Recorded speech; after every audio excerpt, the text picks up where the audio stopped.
young authors books this year, and you're going to be doing them here at school and not at home. And that's really exciting because that then lets us see how well you write and how creative you are. And I think that already your teachers have talked to you about genres. Do you know what genre is? When we talk about a genre, does anybody have any idea what that word means? No. Emily, what does genre mean? It means like what type the book is. There are all different kinds, and your teachers have this list. And what we would like for you to do is to maybe this year look at the list and write a book that you would never have thought about writing about.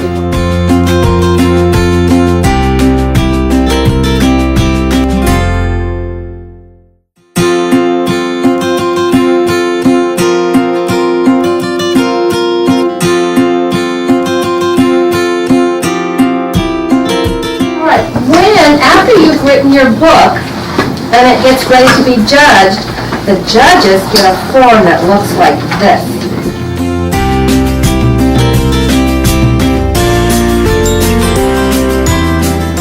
And they take this form and they look at your book and they ask themselves, does this book have a title?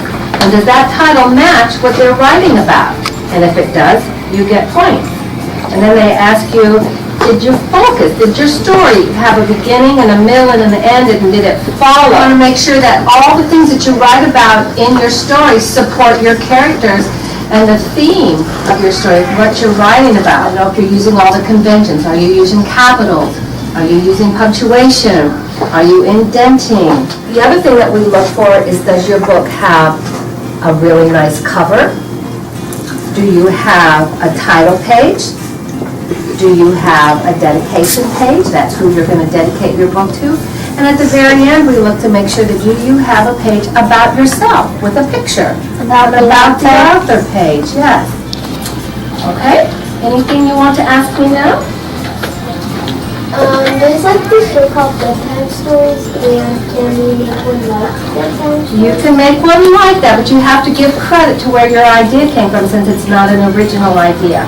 You'd want to try to stay away from copying somebody else's work. There's a big word for that. It's called plagiarism. Have you ever heard that word? That's when you've known in your book that you copied that from somebody else and who it belongs to.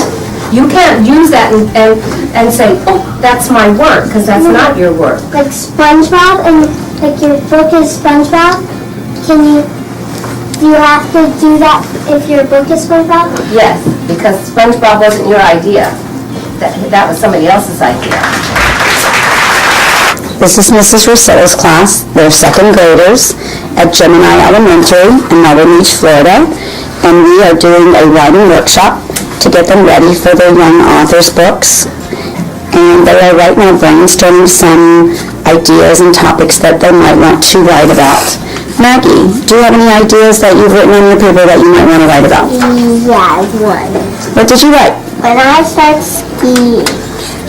Oh, you want to write about your ski trip? Where did you go? Utah.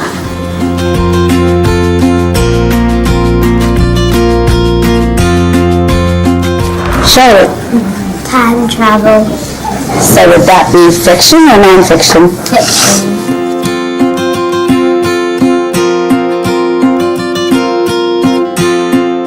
Devin, do you have any ideas? Yes. What did you write down?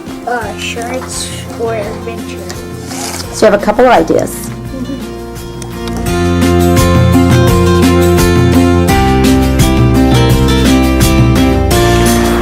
So in the past when you wrote one, did you do this at school?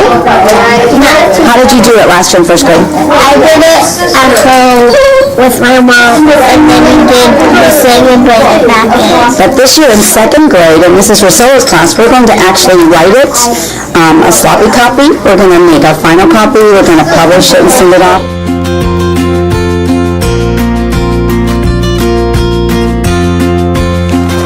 My one author book is about invasion by this alien and all these other aliens that are never and unknown and so on. Those plans are trying to get it back to its home planet because it's destroying the world on accident. What genre do you think your book is going to be? Probably science fiction and mystery.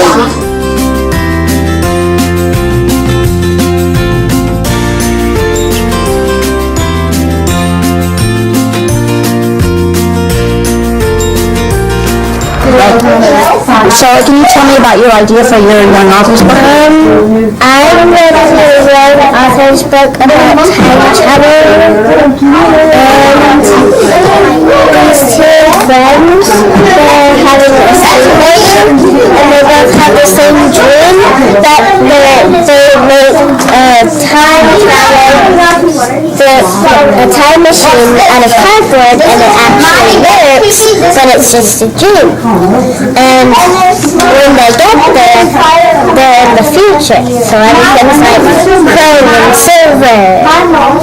And so what genre do you think that's going to fall in for Fantasy.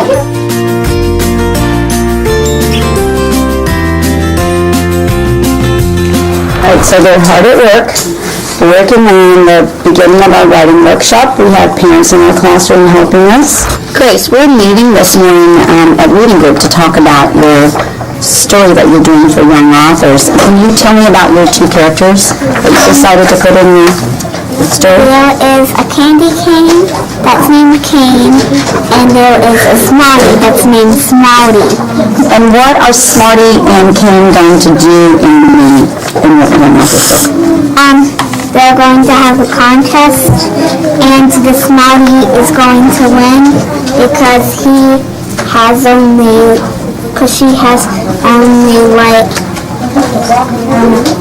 6 problems, and Smouty has more than 6. So then I put the smartest piece of candy, and I wanted another character instead of just one because I wanted it to have a contest, and I figured out that candy canes were lazy, so I could put in the candy cane.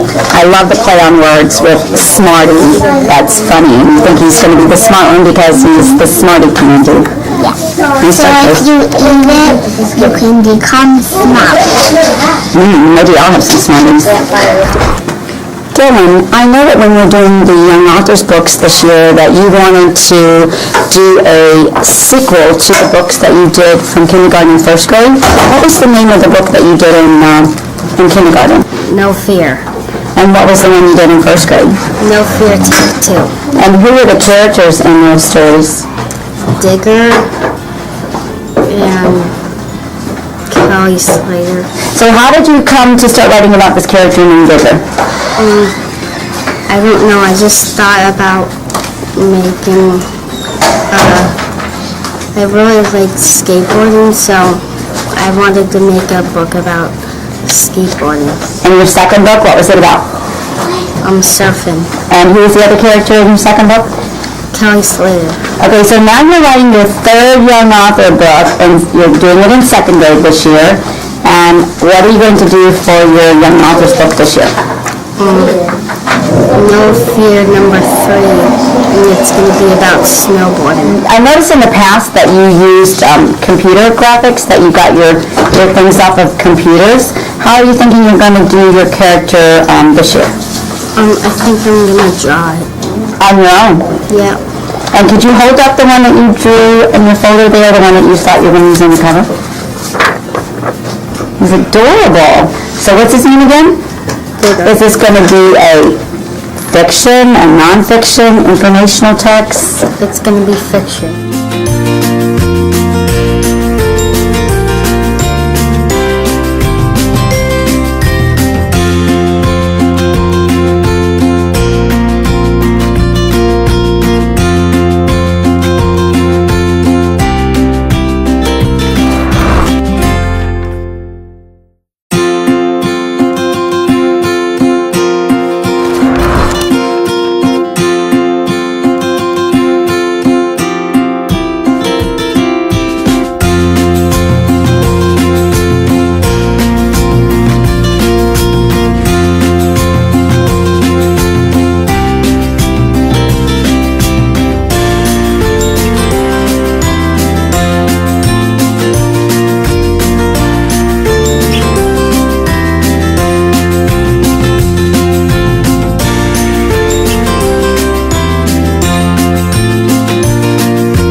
afternoon, Elizabeth. Good afternoon.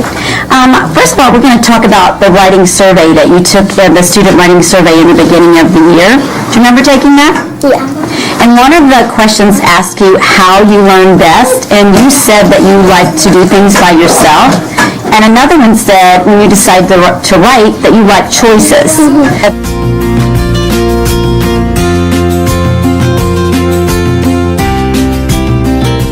When you were doing this young author's book, did you have any choices? Yeah. What kind of choices did you have? Well, I had choices about different types of books I wanted to do and different types of genres. And what genre did you end up writing your young authors about? Fantasy. And what's the title of your story? Time traveling. Time traveling. Are you almost finished writing it? Yes. Yes. Hi, Larry. Hello. I'd like to meet with you to talk to you about your young author's book that you're writing. So how's it coming? Pretty good.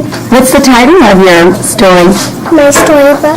I love it. You did this writing survey in the beginning of the year. You said that you like to have choices. You wrote that as one of your answers on your question. So did you have choices writing your young author's book?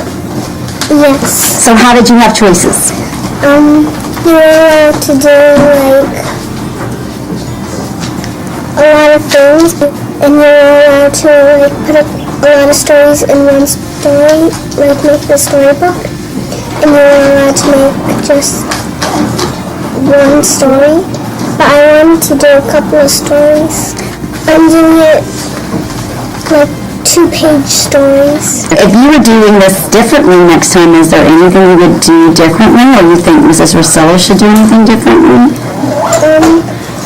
I think I would like make a little book about what I like and stuff. Or so change the topic maybe, write about something else, a little more personal? Gia, hi. Hi. I wanted to meet with you and talk to you about your writing process of your young author's book. And the beginning of the year, you took a student writing survey. Do you remember taking that? Yes.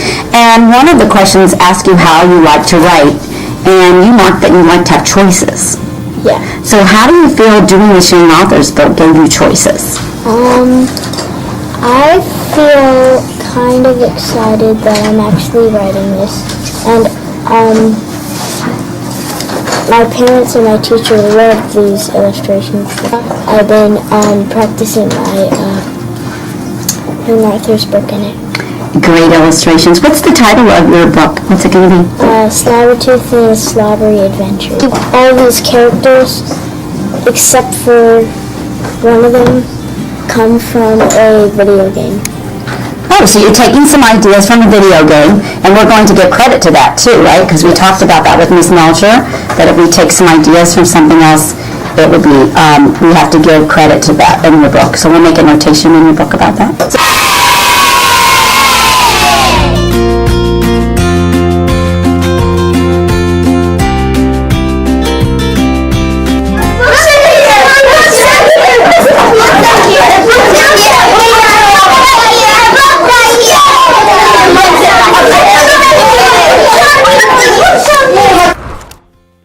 In this video, I incorporated the instructional strategy effective feedback throughout this writing project. My students and I worked together to plan, design, and publish their young authors' books. My students met with myself, other students, and parent volunteers throughout the guided practice and final drafts. They were able to revise their thoughts, illustrations, and writings and complete a final project as a result of continuous feedback.